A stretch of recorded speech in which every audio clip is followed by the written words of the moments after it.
என் இனிய உறவுகள் அனைவருக்கும் வணக்கம். தமிழ் மாதங்களில் 12வது மாதமான பங்குனியும் 12வது நட்சத்திரமான உத்திர நட்சத்திரமும் பௌர்ணமி தினத்தில் ஒன்று கூடுவதே பங்குனி உத்திர திருநாள். இந்த பங்குனி உத்திர திருநாளோட மற்றொரு பெயர் கல்யாண மாதம். எதனாலன்னா பல தெய்வங்கள் தங்களோட திருமணத்தை இந்த பங்குனி உத்திர நாள்ல வெகு விமர்சையா உலகமும் கொண்டாடும் வகையில் நிகழ்த்தி இருக்காங்க. அடுத்து பங்குனி உத்திரம் நாளை முதலில் நினைவுக்கு வருவது அழகன் முருகன் தான்.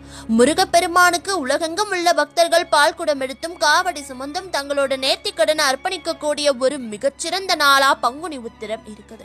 இப்படி இந்த பங்குனி உத்திர தினத்தோட மகிமைகளை பற்றி பல புராண கதைகள் மூலமா நம் தமிழ் இலக்கியங்களில் கூறப்பட்டிருக்கு. அதே போல் பங்குனி உத்திர தினத்தில் பல தெய்வங்கள் அவதரித்து தங்களோட திருவிளையாடல்களையும் நிகழ்த்தி இருக்காங்க. இந்து மதத்தில் அவ்வளவு அதி முக்கியத்துவம் வாய்ந்த பங்குனி உத்திர தினத்தின் உண்மை வரலாறுகள் என்னென்ன இருக்குது, எந்தெந்த தெய்வங்கள் தங்களோட திருமணத்தை இந்த நாளில் நடத்தி இருக்காங்க, ஏன் முருகப்பெருமானுக்கு உகந்த தினமா இந்த பங்குனி உத்திரம் மாறணுச்சு, பங்குனி உத்திர தினத்தில் அவதரித்த சுவாமி ஐயப்பனோட வரலாறு என்ன, பங்குனி உத்திர விரதம் எப்படி இருக்கணும், என்னெல்லாம் செய்யணும் செய்யக்கூடாது அப்படின்னும், அன்று விரதம் இருந்தால் எப்படிப்பட்ட நன்மைகள் நடக்கும்னு பங்குனி உத்திரம் பற்றிய அனைத்து விதமான தகவல்களையும் A to Z முழுமையா இந்த ஒரு வீடியோ மூலமா நீங்க தெரிஞ்சுக்கலாம். நம்ம சேனல் வீடியோவை முதல் முறையா பாக்குறவங்க இப்போவே சப்ஸ்கிரைப் பண்ணிக்கோங்க. அப்பதான் இதே போன்ற பல ஆன்மீக காணொளிகள் மற்றும் கதைகளை நீங்க தொடர்ந்து பார்க்க முடியும். உங்களுக்கு முருகப்பெருமானையும் சிவபெருமானையும் ரொம்ப பிடிக்கும் அப்படின்னா வெற்றிவேல் முருகனுக்கு அரோகரா, ஓம் நமச்சிவாயான்னு கமெண்ட் பண்ணிட்டு வாங்க இப்ப வீடியோக்குள்ள போலாம். இந்த 2026ஆம் ஆண்டு ஏப்ரல் 1ஆம் தேதி புதன்கிழமையன்று கோலாகலமாக கொண்டாடப்பட இருக்குது. அன்றைய தினம் அதிகாலை 7:38 மணி முதல் பௌர்ணமி தேதியும் முந்தைய நாள் மாலை 3:20 மணி முதல் உத்திர நட்சத்திரமும் தொடங்குறதால ஏப்ரல் 1, 2026ஆம் ஆண்டு அன்று பங்குனி உத்திரம் வெகு சிறப்பாக கொண்டாடப்பட இருக்குது. பங்குனி உத்திரம்னா முருகப்பெருமானுக்கு உரிய விரத நாட்கள் அப்படின்னு தான் எல்லாருமே நினைச்சிட்டு இருந்திருப்பாங்க. ஆனால் இது அனைத்து தெய்வங்களையும் வழிபடுவதற்கு மிக சிறந்த நாள் அப்படிங்கிறது நிறைய பேருக்கு தெரியாத ஒரு உண்மை. சிவபெருமான் அன்னை பார்வதியோடு மணக்கோலத்தில் சுந்தரமூர்த்தி நாயனாருக்கு மதுரையில் காட்சி தந்தருளிய திருநாள் இந்த பங்குனி உத்திர திருநாள். அன்னை மீனாட்சியை திருமணம் செய்து மீனாட்சி சுந்தரேஸ்வரராக காட்சி தந்ததும் இந்த நாளில்தான். ஒவ்வொரு வருஷமும் மதுரையில் இத்திருமண விழாவை பங்குனி உத்திரத்தன்று சிறப்பாக கொண்டாடிட்டு இருக்காங்க. சிவனின் தவத்தை கலைத்ததால் சிவனின் நெற்றிக்கண்ணால் மன்மதன் எரிக்கப்பட்ட போது ரதியின் வேண்டுதலால் மீண்டும் மன்மதன் உயிர் பெற்றதும் இந்த நாளில்தான். அது மட்டும் இல்லாம முருகப்பெருமான் தெய்வானையே இந்த நாளில் தான் திருமணம் செஞ்சுக்கிட்டாரு அப்படின்னும் வள்ளியின் அவதார தினமும் இந்த பங்குனி உத்திர தினம் தான் சொல்றாங்க. பர்வதராஜன் தன்னுடைய தவத்தால் பத்மத்தில் அவதரித்த பார்வதியை சிவபெருமான் கரம் பிடித்த நாளும் இதுவே. ஸ்ரீரங்க மன்னார் ஆண்டாள் திருக்கல்யாண வைபவம் நடந்த நாளும் இதுதான். மகாலட்சுமி பங்குனி உத்திர விரதத்தை அனுசரித்துதான் ஸ்ரீ மகாவிஷ்ணுவின் மார்பில் உரையும் பாக்கியம் பெற்றிருக்காங்க. மகாலட்சுமியின் அவதார நாளும் பங்குனி உத்திர நாள் தான். இந்த நாளில் வைணவ கோவில்கள்ல மணக்கோலத்தில் தாயாரும் திருமாலும் காட்சி கொடுப்பாங்க. அன்று காஞ்சி வரதராஜர் கோவில்ல ஸ்ரீபெருந்தேவி தாயார் சன்னதியில ஸ்ரீதேவி, பூதேவி, மலையாள நாச்சியார், ஆண்டாள் மற்றும் பெருந்தேவி தாயார் சமேதமாக ஸ்ரீ வரதராஜர் காட்சி கொடுப்பாரு. காஞ்சியில் காமாட்சி ஏகாம்பரேஸ்வரர் திருமண விழா நடைபெறும் போது அதே மண்டபத்தில் ஏராளமானோர் திருமணம் செஞ்சுக்குவாங்க. தேவேந்திரன், இந்திராணி, நான்முகன், கலைவாணி திருமணங்களும் பங்குனி உத்திரத்தன்றுதான் நடைபெற்றிருக்கு. தசரத மைந்தர்கள் ஸ்ரீராமன், சீதை, லக்ஷ்மணன், ஊர்மிளா, பரதன், மாண்டவி, சத்ருகனன், ஸ்ருதகீர்த்தி திருமணங்களும் பங்குனி உத்திரத்தன்றுதான் ஒரே மேடையில் மிதிலையில் நடைபெற்றிருக்கு. அது மட்டுமல்லாமல் அழகுமிகு 27 கன்னியர்களை சந்திரன் தன்னுடைய மனைவிகளாக ஏற்றுக்கொண்ட தினமும் இந்த பங்குனி உத்திரம்தான். பங்குனி மாதத்தில் தான் அசுரர்களின் கொட்டத்தை அடக்க முருகப்பெருமான் தன் தாய் தந்தையரை வணங்கி தன்னுடைய பயணத்தை தொடங்குவார். அப்போது வழியில் ஒரு சிறிய மலை முருகனின் படைகளை வழிமறிக்கும் விதமாக பெரிதாக வளர ஆரம்பிக்கும். அதற்கு காரணம் அந்த மலையாக உள்ள கிரவுஞ்சன். அகத்திய முனிவரின் சாபத்தால் அசையாமல் மலையாக நின்றாலும் இருந்த இடத்தில் இருந்து கொண்டே தன்னை கடந்து செல்பவர்களை ஏமாற்றி தொல்லை தந்து கொண்டிருந்தது என்று நாரதர் சொல்வார். இந்த மலைக்கு அருகில் உள்ள மாயாபுரி பட்டினம் என்னும் நகரில் சூரபத்மனின் தம்பியும் யானை முகம் கொண்டவனுமான தாரகாசுரன் ஆட்சி செய்து கொண்டு தேவர்களுக்கு மிகுந்த துன்பங்களை கொடுத்து வந்தான் என்ற தகவலையும் நாரதர் முருகப்பெருமான் கிட்ட சொல்றாரு. அதை கேட்ட முருகப்பெருமான் தன்னுடைய தளபதி வீரபாகுவை அழைத்து தாரகாசுரனை அழித்துவிட்டு வரும்படி கட்டளையிடுவாரு. இதை தெரிஞ்சுக்கிட்டு தாரகாசுரனும் பெரும் படையுடன் எதிர்த்து வருவாரு. கடும் போர் நடக்கும். 2 பக்கத்திலையும் வீரர்கள் இறந்து போறாங்க. போர்க்களத்தில் நின்று யுத்தம் செய்த தாரகாசுரன் முருகப்படையின் வீரரான வீரகேசரியை தன் கதாயுதத்தால் மார்பில் அடித்து சாய்ப்பாரு. இதை பார்த்த வீரபாகு வெகுண்டெழுந்து தாரகாசுரனை கடுமையாக தாக்குவாரு. இதனால கோபம் கொண்ட தாரகாசுரன் தன்னுடைய திரிசூலத்தால் வீரபாகுவின் மார்பில் குத்தி சாய்ப்பாரு. மயக்கம் கலைந்து எழுந்த வீரபாகு மீண்டும் மூர்க்கத்தனமாக தாக்குவார். எதிர்த்தாக்குதல் நடத்த முடியாமல் தாரகாசுரன் தன் மாய வேலைகள் மூலம் எலியாக மாறி கிரவுஞ்ச மலைக்குள்ள போய் ஒளிஞ்சுக்குவாரு. வீரபாகவும் அவனை தொடர்ந்த மற்ற வீரர்களும் விடாது அந்த மலைக்குள் நுழைய மலையின் உதவியோடு தாரகாசுரனின் அசுர படைகள் முருகப்பெருமானின் படைகளை பெரிய அளவில் தாக்கி அழிப்பாங்க. இதையும் நாரதர் மூலம் அறிந்து கொண்ட முருகப்பெருமான் நேரடியா அந்த போர்க்களத்துக்கு வராரு. கோபம் கொண்ட முருகப்பெருமான் தாரகாசுரனை அழிக்க ஆரம்பிக்கிறாரு. முருகப்பெருமானின் தாக்குதலை சமாளிக்க முடியாமல் மீண்டும் எலியாக மாறி மலைக்குள் நுழைந்து மாய வேலைகளை காட்ட ஆரம்பிப்பான் தாரகாசுரன். முருகப்பெருமான் தன்னுடைய வேலாயுதத்தை கையில் எடுத்து வீசி எறிவாரு. துள்ளி வந்த வேல் மலையை பல கூறுகளாக்கி உடைத்தெறிந்து தாரகாசுரனை கொன்றுவிடும். அதன் பிறகு முருகப்பெருமான் தெய்வானையை மணந்தாரு. அந்த நாள் பங்குனி உத்திரம். பங்குனி உத்திரத்தன்று சில கோவில்களில் தீர்த்தவாரியும் நடைபெறும். அப்போது அந்த ஸ்தலங்களில் உள்ள கடல், ஏரி, ஆறு, குளம், கிணறு போன்றவற்றில் புனித நீராடினால் புண்ணியம் கிடைக்கும். பங்குனி உத்திரத்தன்று திருமணமாகாத பெண்கள் கல்யாண விரதம் கடைபிடித்து அருகே உள்ள ஆலயங்களில் திருமண கோல தெய்வங்களை தரிசித்தால் அவர்களுக்கும் கல்யாண வைபோகம்தான். அதே போல திருமழப்பாடியில் நந்தி கல்யாணம் கண்டால் முந்தி கல்யாணம்.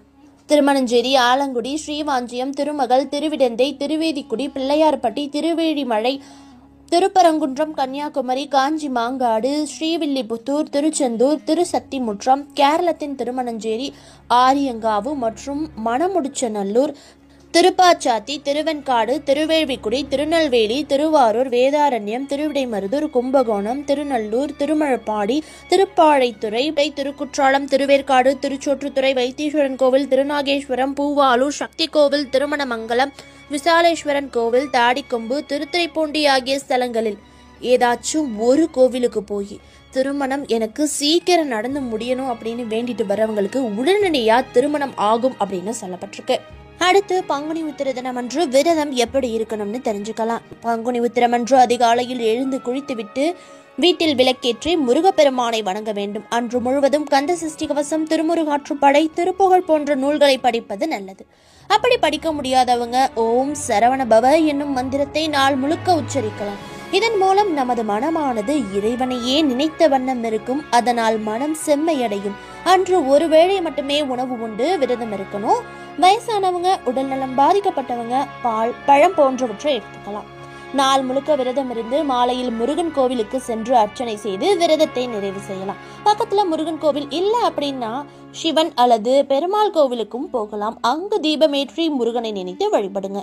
வீட்டிலிருந்து கூட பூஜை செய்து தீப தூப நைவேத்தியங்களை செய்து சிறிய அளவில் விரதத்தை முடிச்சுக்கலாம். இந்த விரதத்தால் விரைவில் திருமண யோகமும் செல்வ செழிப்பும் உண்டாகும். அதன் பிறகு பக்கத்துல உள்ளவங்களை வீட்டுக்கு கூப்பிட்டு அவங்களுக்கு உங்களால முடிஞ்ச அளவுக்கு உணவளிங்க. 48 ஆண்டுகள் தொடர்ந்து பங்குனி உத்திர விரதம் இருப்பவர்கள் பிறப்பற்ற முக்தி நிலை அடைவர் என்று விரத நூல்களில் கூறப்பட்டிருக்கு. இவ்வாறு விரதம் இருப்பதால் முருகப்பெருமானின் அருளும் சிவபெருமானின் அருளும் கிடைக்கும் என்றும், பங்குனி உத்திர விரதம் இருப்பதால் திருமண யோகம் உண்டாகும், குழந்தை பாக்கியம் கிடைக்கும். ஓம் சுவாமியே சரணமையப்பா. முன்பொரு காலத்துல கேரளத்தின் பசுமையாலும் அழகாலும் நிறைந்த ஒரு தெய்வீக நாடு இருந்தது. அந்த நாட்டுக்கு பெயர் தான் பந்தல ராஜ்யம். எங்கு பார்த்தாலும் மரங்களும் செடிகளும் பூக்களும் குளங்களும் பறவைகளின் கீச்சிடும் சத்தம்னு இயற்கை எழில் நிறைந்து சொர்க்கம் மாதிரி இருந்தது அந்த நிலம். அந்த அழகான நாட்டை நல்ல மனசோடும் நியாயத்தோடு ஆட்சி செய்தவர் தான் மன்னர் ராஜசேகரன். அவரோட ஆட்சியில மக்கள் எல்லாரும் ரொம்பவே சந்தோஷமா வாழ்ந்து வந்தாங்க. எந்த குறையும் இல்லாம சீரும் சிறப்புமா அந்த ராஜ்யம் செழித்து விளங்கி இருக்கு. ஆனா மன்னரோட மனசுக்குள்ள மட்டும் ஒரு குறை இருந்துச்சு. அதுதான் புத்திர பாக்கியம்.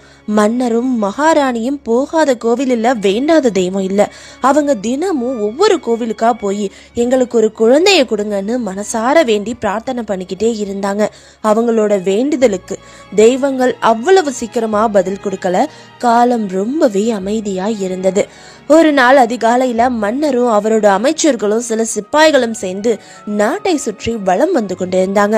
நகர்வலம் முடிந்ததும் காட்டு வழி பாதையை நோக்கி போயிருக்காங்க. அந்த நாள் மன்னரோட முகத்துல வழக்கத்தை விட ரொம்பவே பிரகாசமா இருந்திருக்கு.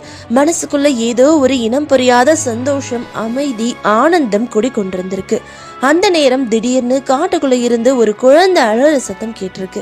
மன்னர் குதிரையை விட்டு கீழே இறங்கி அந்த சத்தம் கேட்ட திசையை நோக்கி விரைந்து நடக்க ஆரம்பிச்சாரு. காட்டுக்குள்ள போக போக அவர் கண் முன்னே ஒரு அதிசயத்தை பாக்குறாரு. தெய்வீக ஒளி வீசக்கூடிய ஒரு பச்சிளம் குழந்தை மின்னும் மணிமாலைகள் அணிந்து பிஞ்சு கைகளையும் கால்களையும் உதைத்துக் கொண்டு ஆளற்ற காட்டில் தன்னந்தனியே விடப்பட்டிருந்திருக்கு. அதை பார்த்த மன்னரின் மனம் உருகி கண்களில் கருணை பொங்கி இருக்கு. யார் இந்த குழந்தை? இப்படிப்பட்ட அடர்ந்த காட்டுக்குள் யார் தனியே விட்டு சென்றதுன்னு யோசிச்சிருக்காரு. உடனே தன்னுடைய சிப்பாய்களை அனுப்பி இந்த குழந்தையின் பெற்றோர்கள் அருகில் எங்கேயாவது இருக்கார்களா என்று பாருங்கள்னு சொல்லி இருக்காரு. அந்த குழந்தையை தன் கைகளில் தூக்கி மார்போடு அரவணைத்து மெதுவாக தாலாட்டு பாட்டும் பாடியிருக்காரு. அவரோட மனசுக்குள்ள ஒரு பேரமைதி நிலவி இருக்கு. சிப்பாய்கள் திரும்பி வந்து, மன்னா, எங்கும் யாரும் இல்லை, மனிதர் நடமாட்டமே இல்லைன்னு சொல்லியிருக்காங்க. அதை கேட்ட மன்னர் ஒரு ஆழ்ந்த பெருமூச்சு விட்டிருக்காரு. ஆஹா, நம்ம பிரார்த்தனை கேட்ட இறைவன் தான் நமக்கு இந்த வரத்தை கொடுத்திருக்கணும், இதுதான் நமக்கு கிடைத்த மிகப்பெரிய வரம்னு மகிழ்ச்சியோட உச்சத்துக்கே போயிருக்காரு. அருகில் நின்ற அமைச்சர் வெளியில் சிரித்தார் போல் இருந்தாலும் உள்ளுக்குள்ள வேற ஒரு யோசனையோட இருந்திருக்காரு. மன்னருக்கு வாரிசு இல்லாம இருந்தா இந்த ராஜ்யம் நமக்கே வரும்னு யோசிச்சோமே, ஆனா இப்போ ஒரு குழந்தை வந்தாச்சே, சரி நேரம் வரப்போ இதையும் தீர்த்து கட்டிடலாம்னு மனசுக்குள்ள வஞ்சகம் தீட்டினான். மன்னர் அந்த குழந்தைய தம் மார்போடு அணைச்சுக்கிட்டு தன்னுடைய ராஜ்யத்துக்கு புறப்பட்டாரு. அந்த செய்தியை கேட்ட அரசிக்கும் சந்தோஷம் தாங்க முடியல. மகிழ்ச்சியில மனம் நெகிழ்ந்து போறாங்க. கண்களில் கண்ணீர் வழிய தொடங்கியது. கை கூப்பி இறைவனுக்கு நன்றி தெரிவிச்சாங்க. குழந்தைய பார்க்கணுங்கிற சந்தோஷத்துல அரண்மனை வாசலிலேயே காத்திருந்தாங்க. அரசர் தன் மனசுக்குள்ள மகிழ்ச்சியோட குழந்தையை எடுத்துக்கிட்டு அரண்மனைக்குள்ள வந்தாரு. அரசர் நடந்த விஷயத்தை எல்லாம் சொல்லும் போது ராணியோட கண்களில் கண்ணீரும் மனதில் எல்லையில்லா புன்னகையும் நிறைஞ்சு போயிருந்தாங்க. பல ஆண்டுகள் அவங்க 2 பேரும் அனுபவித்த துயரம் அந்த குழந்தையோட முகத்தை பார்த்த ஒரு கணத்துல மறைஞ்சு போச்சு. அடுத்த நாளே அரசரும் அரசியும் பெரிய திருவிழா மாதிரி ஊரையே கூப்பிட்டு பெயர் சொட்டும் வைபவமும் நடத்தி இருக்காங்க. அந்த குழந்தை பம்பா நதிக்கரையில் மணிமாலையோட கிடந்ததால அவனுக்கு மணிகண்டன் என்ற பெயரையே வச்சிருக்காங்க. அப்போ அந்த ஊருக்குள்ள இருந்த மக்கள், இனி நம் பந்தல ராஜ்யத்திற்கு ஒரு இளவரசன் கிடைச்சிட்டான்னு மகிழ்ச்சியோட ஆடிப்பாடி சந்தோஷமா பேசிக்கிட்டு வீடு வீடாக திருவிழா மாதிரி மணிகண்டனோட வருகையை கொண்டாடி இருக்காங்க. காலங்கள் உருண்டோடியது. மணிகண்டனோட ராசியால சில வருஷங்களுக்குள்ள அரசி தானே கர்ப்பம் அடைஞ்சாங்க. 9 மாதம் கழித்து இன்னொரு அழகான ஆண் குழந்தையும் பிறக்குது.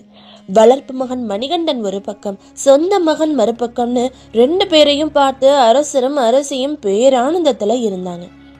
ஆனா இதை பார்த்த அமைச்சர் மனசுக்குள்ள தீய நிழல் உருவாகிடுச்சு. வாரிசு இல்லை என்றால் ராஜ்யம் நமக்குத்தான் வரும் என்று நினைத்தோமே, ஆனா இப்போ இப்படி ஆகிடுச்சுன்னு வெறுப்போட உச்சத்துல நின்னான். அதே சமயம் மணிகண்டன் குருகுலம் போகும் காலமும் வந்துச்சு. அரசர் தம் மகனோட கையை பிடிச்சுக்கிட்டு ஆசிர்வாதம் பண்ணி குருகுலத்துக்கு அனுப்பி வச்சாரு.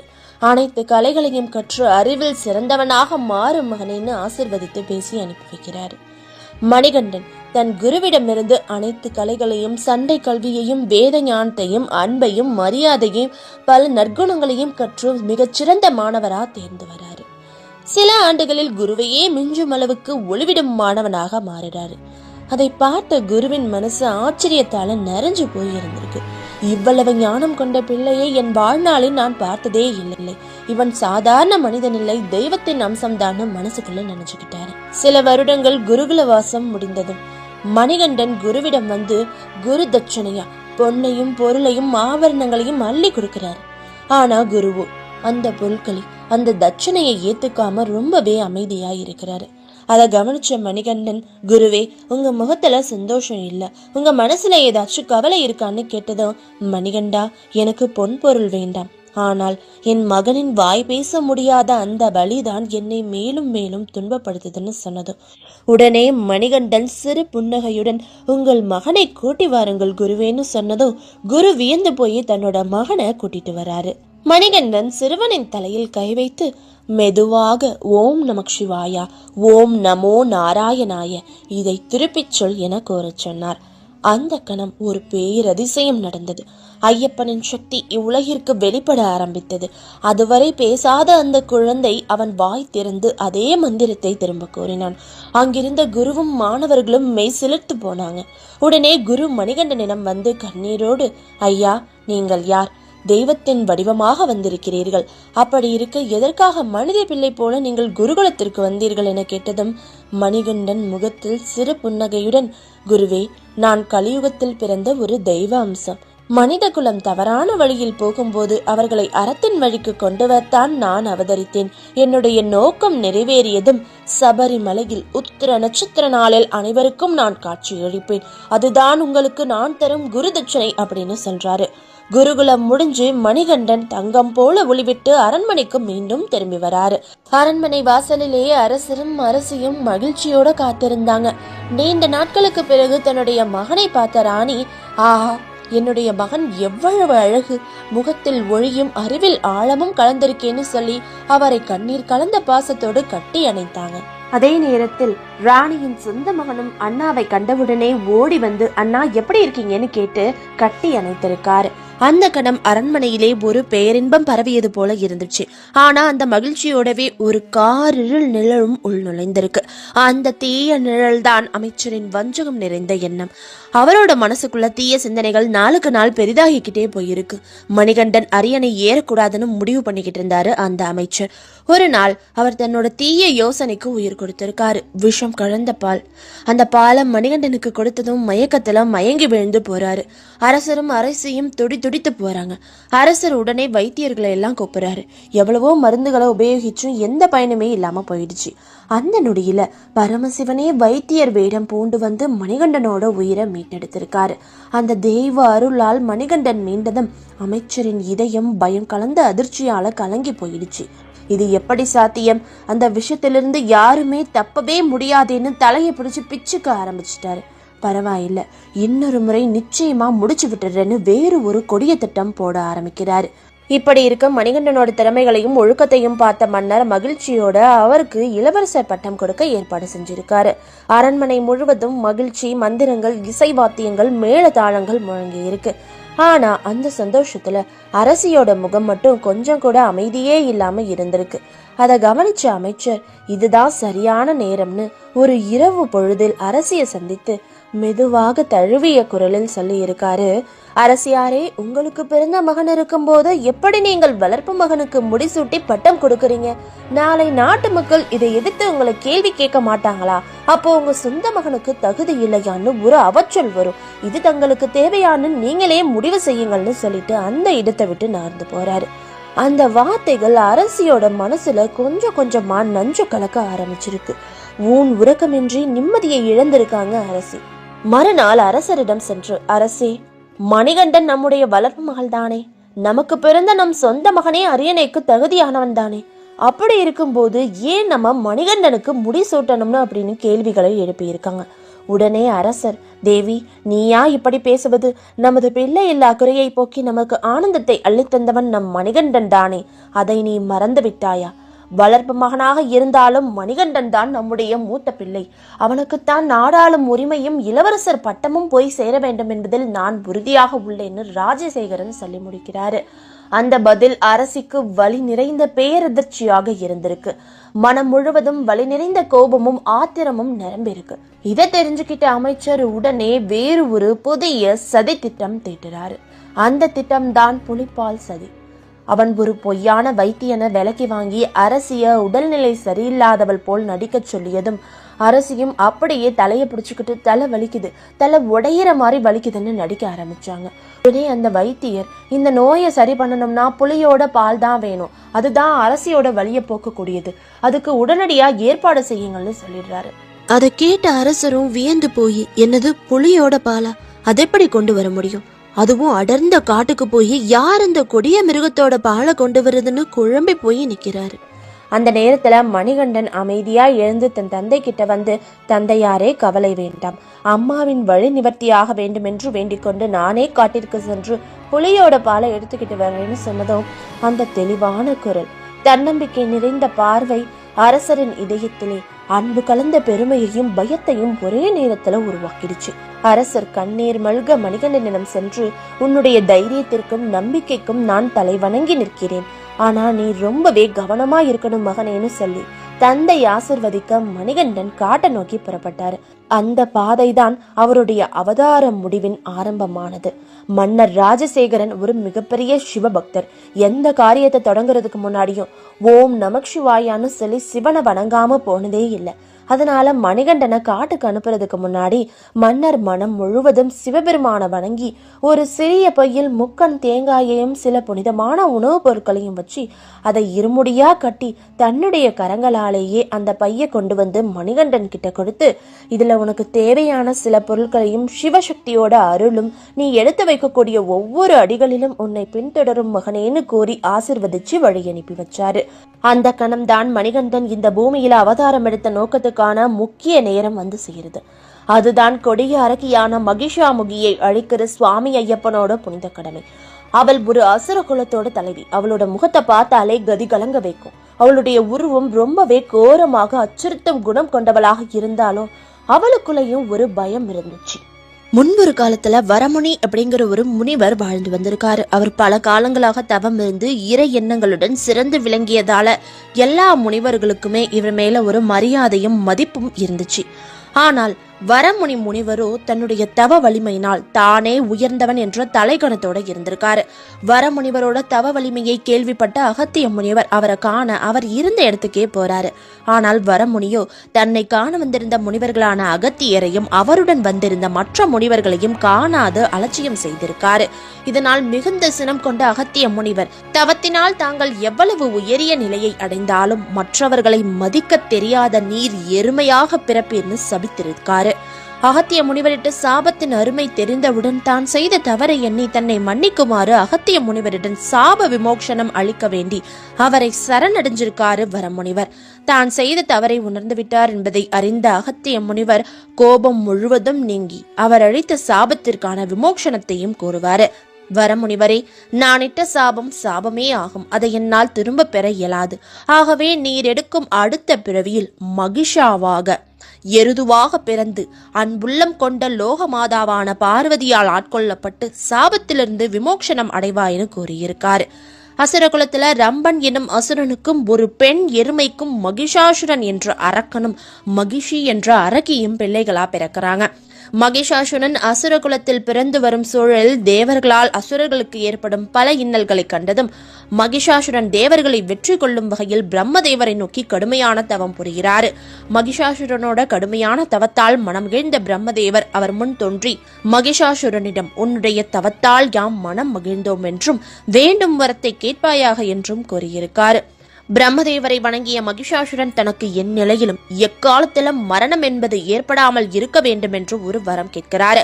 அதற்கு பிரம்மதேவர், பிறந்த அனைத்து உயிர்களுக்கும் இறப்பு என்பது இன்றியமையாத ஒன்றாகும். அதை எவராலும் எந்த சக்தியாலும் தடுத்து நிறுத்த இயலாது என்று கூறி வேறு வரத்தை கேட்பாயாகனு கூற, கர்வம் கொண்ட மகிஷாசுரன், ஆடவர்கள் பலர் பலமும் சக்தியும் கொண்டிருக்கிறார்கள். ஆனால் பெண்கள் என்பவர்கள் பலவீனமானவர்கள் என்பதை மனதில் கொண்டு தனக்கு மரணம் என்பது ஒரு பெண்ணின் மூலமாக மட்டுமே நடக்க வேண்டும் என்று வரம் வேண்டி நிற்பாரு. மகிஷாசுரன் வேண்டிய வரத்தினை பிரம்மதேவரும் அருளி அவ்விடம் விட்டு மறைந்து சென்றாரு. தன்னுடைய அழிவு என்பது ஒரு பெண்ணால் மட்டுமே என்பதை அறிந்த மகிஷாசுரனின் செயல்பாடுகள் அதிகார மமதையால் எல்லைகள் மீறி நடக்க தொடங்கின. தேவர்களை துன்புறுத்துவதும் அவர்களடையும் துன்பத்திலிருந்து இவர்கள் இன்பம் காண்பதும் என அவர்களின் செயல்கள் தொடங்கின. தேவர்கள் பிரம்மதேவரிடம் சென்று முறையிட பிரம்மதேவர் காலம் வரும் வரை பொறுமை காக்க வேண்டும் என்று கூறினார். பின்பே பார்வதி தேவி மும்மூர்த்திகளின் சக்திகளை கொண்டு துர்காதேவி அவதாரம் எடுத்து மகிஷாசுரனை வதம் செய்தார்.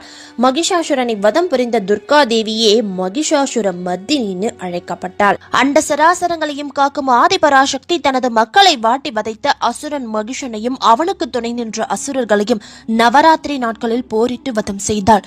தேவர்களின் சூழ்ச்சியால் தான் தனது அன்புக்குரிய அண்ணன் மகிஷன் மாண்டான் என்று அவன் தங்கை மகிஷி அனலாக கொதித்தாள். தேவர்கள் கூட்டத்தினையே ஒழித்து விட வேண்டும் என்று கோபத்தில் விட்டாள். தான் எண்ணியது உடனே நடந்துவிடுமா என்ன? அதற்கு தேவையான பலத்தை பெற வேண்டாமா? எவராலும் வெல்ல முடியாத ஆற்றலை வரமாக பெற கானகம் நோக்கி புறப்பட்டாள். பிரம்மதேவரின் அருள் வேண்டி கடுமையான தவம் மேற்கொண்டாள். நீண்ட காலம் தொடர்ந்த மகிஷியின் தவ வெம்மையை பொறுக்க முடியாத தேவர்கள் தவித்து போறாங்க. அவளின் தவத்தை முடிவுக்கு கொண்டு வர வேண்டிய நிர்பந்தம் பிரம்மதேவருக்கு ஏற்பட்டது. மகிஷிக்கு காட்சி கொடுத்தார் போல பிரம்மதேவர் வேண்டும் வரம் கேட்கும்படி கூறினாரு. எப்போதும் போல் தனக்கு யாராலும் மரணம் நேரக்கூடாது என்று வரம் கேட்டாள். அது இயலாத காரியம் மகளே என்று பிரம்மதேவர் மறுத்துவிடவே, ஈசனுக்கும் திருமாலுக்கும் பிறக்கும் மகனால் மட்டுமே தனக்கு மரணம் நேர வேண்டும் என்று வரம் பெற்றாள். முடியவே முடியாத வினோத வரத்தால் தனக்கு அழிவே இல்லை என்று எண்ணி எல்லார் மீதும் கொடுமைகளை கட்டவிழ்த்தார் மகிஷி. எருமை தலையும் வக்ரபுத்தியும் கொண்ட மகிஷி அடக்க முடியாத தீய சக்தியாக உருவெடுத்தாள். இவளின் அல்லல் தாங்காத தேவர்களும் ரிஷிகளும் சர்வேஸ்வரனை தஞ்சம் புகுந்தார்கள். மகிஷாமுகியோட ஆட்டம் ஆரம்பமானது. ரிஷிகள் முனிவர்கள்னு எல்லாரையும் கொடுமைப்படுத்த ஆரம்பிச்சா. தேவர்களோ தங்கள் தேசத்தையே இழந்துட்டாங்க. அந்த சமயத்துலதான் மோகினி அவதாரத்துல விஷ்ணு அரக்கர்களிடமிருந்து அமிர்தத்தை வாங்கி தேவர்களுக்கு கொடுத்தாரு. அந்த தெய்வீக இணைப்பு, விஷ்ணுவும் சிவனும் ஒன்றிணைந்ததிலிருந்து வெளிப்பட்ட அந்த ஜோதி பிழம்பில் பிறந்த அந்த தெய்வீக பிள்ளைதான் நம் மணிகண்டன் சுவாமி ஐயப்பன். இப்போ அந்த மணிகண்டன் தான் மகிஷாமுகியை அழிக்கணுங்கிற நோக்கத்தோட காட்டுக்குள்ள புலிப்பால தேடி வராரு. அவரோட வருகை சூரிய வெளிச்சம் போல பிரகாசமா தெரிஞ்சது. அவரை கண்ட ரிஷிகள் மகிழ்ச்சியால ஏற்பட்ட தொல்லைகளை தாங்காத தேவர்கள் பொன்னம்பலமேட்டில் ஒன்று கூடி தங்களை ரட்சிக்க வந்த ஹரிஹர சுதனை தியானித்து வழிபட்டிருக்காங்க. கண்ணீர் மழ்க, சாமி, அரக்கியால எங்களோட நிம்மதியே பறி போயிடுச்சு. அவ எங்களை வாட்டி வதைக்கிறா. துன்பத்தின் உச்சியில வாடி நிற்கதியா நிற்கிறோம். எங்களை காத்து ரட்சியுங்கள்னு மன்றாடி இருக்காங்க. மணிகண்டனோ சிறு புன்னகையுடன், உங்களின் வேதனைகளிலிருந்து விடுவிக்க நான் உள்ளேன். அவளின் கொடுமைக்கு இதோ ஒரு முடிவு கட்டுகிறேன்னு சொல்லி கானகத்தை நோக்கி புறப்படுறாரு சபரிமலை வாசன். அந்த நேரத்துல மகிஷாமகியும் பெரிய படைய தயாரிச்சா. மணிகண்டனும் சிவபெருமான மனமாற வணங்கி யுத்தத்துக்கு தயாரானாரு. அந்த போர்க்களம் முழுக்க இடியும் மின்னலும் போல ஒளி. மணிகண்டன் தன் வில்லின் சக்தியால அரக்கியை தோற்கடிச்சாரு. மகிஷாமுகி கீழே மாண்டு விழுகிறா. அவ எழ முயற்சிக்கிற அந்த கணம் அவள் மீது மணிகண்டன் தன்னுடைய பாதங்களை வச்சு தாண்டவமாடுறாரு. அந்த நர்த்தன தாண்டவத்துல அவளோட உடல் தகர்ந்து போச்சு. அவளோட சாபம் தீர்ந்தது. அவள் தன் கடந்த கால கர்மத்திலிருந்து விடுதலை பெற்றாள். அந்த இடம் இன்றைக்கும் கல்லிட குன்றுன்னு அழைக்கப்படுது. அங்கே மணிகண்டனின் தெய்வீக ஆற்றல் இன்றும் நிலைச்சிருக்குது. அந்த காட்சியை 33 தேவர்களும் ஈசனுடன் கண்டு கழித்து ஆனந்தமடைகிறாங்க. ஈசன் அக்கணம் கைலாயத்திலிருந்து தன்னுடைய வாகனமான காளையில் எழுந்தருளியதால் அந்த காளைய ஒரு மரத்துல கட்டியிருக்காரு. அதனால அந்த இடம் காளைக்கட்டுன்னு அழைக்கப்படுது. அந்த அரக்கி சாபத்திலிருந்து விடுபட்டு, சுவாமி, இனி நான் உங்கள் அடிமை, என்னை திருமணம் செய்து கொள்ளுங்கள்னு மன்றாடி இருக்கா. தான் மரணிக்கும் நேரத்தில் மகிஷிக்கு ஞானம் பிறந்திருக்கு. ஐயப்பனை சரணடைந்த மகிஷி எப்போதும் தான் ஐயப்பனுடனேயே இருக்க வேண்டும் என்று பிரார்த்தித்திருக்கா. எதிரிக்கும் இறங்கும் ஈசன் மகன் அவளது விருப்பப்படியே தனது சன்னதியில் மாளிகைபுரத்தம்மன் என்ற பெயரோடு இருக்க அருள் செய்தார். மணிகண்டன் புன்னகையோடு தன்னுடைய கரம் உயர்த்தி, லீலாவதி, உன்னுடைய எண்ணம் நல்லது. ஆனா இது இந்த ஜென்மத்துல நிறைவேறாது. நான் இந்த ஜென்மத்தில் பிரம்மச்சாரி. ஆனாலும் உனக்கு ஒரு வாய்ப்பு கொடுக்கிறேன். எனக்காக ஒரு கோவில் கட்டப்படும். அந்த கோவிலில் ஒவ்வொரு ஆண்டும் ஆயிரக்கணக்கான பக்தர்கள் என்னை தரிசிக்க வருவார்கள். அதில் முதல் முறையாக மாலை போடும் கன்னிசாமிகள் வரும்போது அவர்கள் உன்னை போலவே புனிதம் நிறைந்தவர்கள் ஆவார்கள். ஆனால் எந்த வருடத்தில் புது கன்னிசாமிகள் வரவில்லையோ அப்போதுதான் நான் உன்னை திருமணம் செய்து கொள்வேன்னு அருளுரைத்திருக்காரு. என்னுடைய கோவிலுக்கு பக்கத்திலேயே உனக்காகவும் ஒரு ஆலயம் இருக்கும். உன்னை மாளிகை பொருத்தம்மன், மஞ்சள் மாதா, கன்னிசாமின்னு அழைப்பாங்க. என்னை வழிபட வருபவர்கள் உன்னையும் தரிசிப்பார்கள். எந்த வருடம் கன்னிசாமிகள் வரவில்லையோ அந்த வருடம் நீ எனக்காக காத்திருக்கிறாய் என்பதை அறிந்து கொள்னு கூறியிருக்கார். அதை கேட்ட லீலாவதி கண்கலங்கி, சுவாமியே, எனக்காகவும் ஒரு கோவில் அமைத்து வழிபடச் செய்த உங்களை நான் மனதார வணங்குகிறேன் என்று நெஞ்சம் நிறைந்த குரலில் சொன்னாள். யுத்தம் முடிந்ததும் சிவபெருமான் மணிகண்டனை அழைத்து, மணிகண்டா, மன்னர் ராஜசேகரன் உனக்காக காத்திருக்கிறார். நீ போய் அவருக்கு முக்தி கொடு. அதுபோல சபரி என்ற பக்தியும் உன் தரிசனத்திற்காக மலையில் தவமிருக்கிறாள். அவளுக்கும் முக்தி கொடு. அவள் நினைவிற்காக அந்த மலை இனி சபரி என்று அழைக்கப்படும். அங்கேயே உனக்கான ஒரு கோவில் கட்டப்படும்னு அனுப்பி வைக்கிறாரு. அதற்கு பிறகு மணிகண்டன் இந்திரனை சந்தித்து சொன்னார், இந்த சம்ஹாரம் மட்டும் இல்ல, எனக்கு இன்னும் ஒரு கடமையும் இருக்கு. என்னோட தாய் இன்னும் கடுமையான தலைவலியால அவதிப்படுறாங்க. அதை குணப்படுத்தணும். அதற்காக நான் புலிப்பாலை தேடி காட்டுக்குள்ள வந்தேன். நீங்களே எனக்கு உதவி செய்யணும்னு கேட்க, அதற்கு இந்திரன் புன்னகையுடன், நான் பெண் புலியாக மாறி பால் தருகிறேன், அதை நீ உன் தாய்க்கு கொடு, அது புலிப்பால் என்று யாருக்கும் சந்தேகம் வரக்கூடாது என்பதற்காக நான் புலியாக மாறி உன்னுடனேயே சேர்ந்து வருகிறேன் என்று கூறியதும் அப்படியே இந்திரன் புலியாக மாறுறாரு.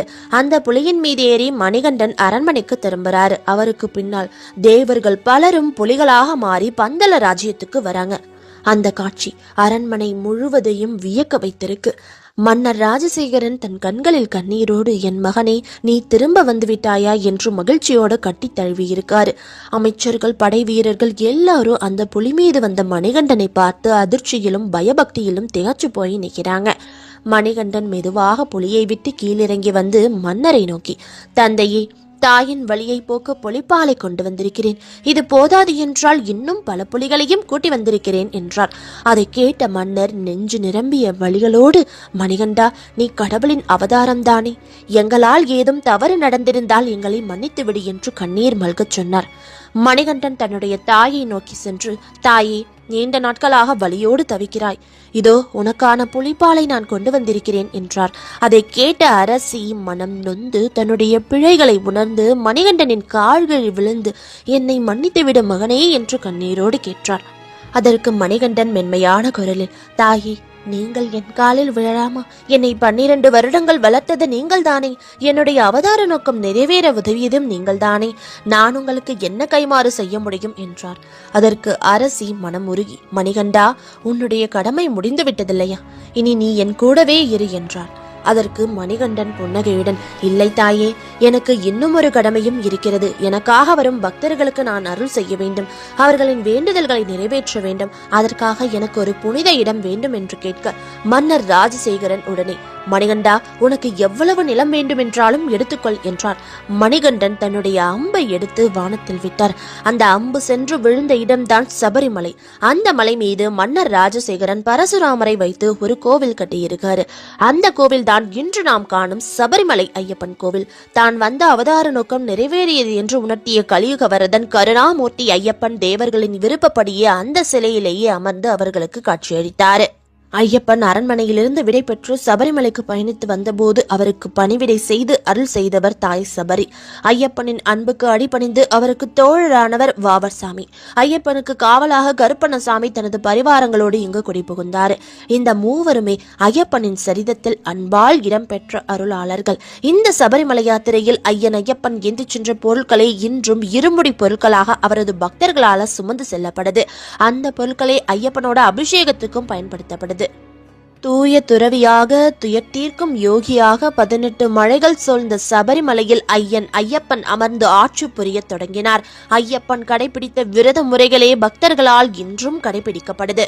சிவனுக்கும் திருமாலுக்கும் மகனாக பிறந்து மண்ணுலகில் வளர்ந்து கருணை பொழிந்த மணிகண்ட பிரபு கலியுகம் முடியும் மட்டும் தன்னை தரிசிக்க வரும் பக்தர்களை காத்து அருள் புரிவார் என்பதும், தரிசித்து வழிபடும் அனைவருக்கும் மறுமையில்லா பேரின்ப நிலையினை அருள்வார் என்பதும் தொன்று தொட்டு நிலவி வரும் நீங்காத ஒரு நம்பிக்கை. ஒவ்வொரு ஆண்டும் மலை மீதேறி வரக்கூடிய கோடிக்கணக்கான பக்தர்கள் அந்த புனித பாதையை தொடும் ஒவ்வொரு அடியிலும் சொல்லும் வார்த்தை, சுவாமியே சரணம் ஐயப்பா. இந்த புனிதமான சுவாமி ஐயப்பனின் கதையை கேட்ட உங்கள் அனைவருக்கும் அந்த சபரிமலை வாசனின் அருள் நிச்சயமாக கிடைக்கும். வீடியோ பிடிச்சிருந்தா மறக்காம உங்க நண்பர்கள்